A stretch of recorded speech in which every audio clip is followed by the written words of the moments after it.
өзгөртүү киргизип атабыз. 1000 сом эле. Баягы 1000 сом бул жарамдарга, юридик фирмаларга 5000 сом. 100% мактап отурган депутаттардын баарыңар кабинетиңерде тамеки чегесиздер. Өзүбүз мыйзам чыгарабыз, өзүбүз аткарбайбыз.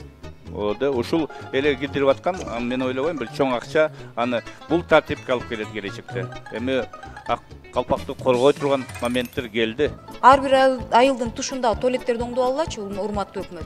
Анан келип туруп ушундай мыйзамдарга штраф салгыла. Такыр туура эмес мамиле болот. Жазгы талаа жумуштар башталды.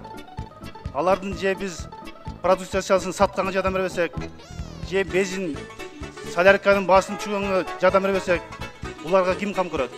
Сунуштадык, башка өсүмдүктөрдү да карашып, бир эле картошканы экпестен. Мен айтып атам, Японияга бир эле область бербейли. Баткен же Нарын областын берейли дагы, Япония бир эле областты көтөрүп чыкпайбы? Жолун, здравоохранениясын, образованиясын баарын айтып. Япониядай бир татнакай кылып чыкпайбы? Америкадагы бир эле область албайбы? Ушундай бир 6 чоң өнүккөн өлкөгө Орусияны кошуп туруп бир көтөрүп койбойлу, 6 жерге бөлүп койбойлу. Анан биз деген молдолорго окшобойлу да, молдодун айткан сөзүн кыл, анан кылганын кылба деген жакшы макал бар да.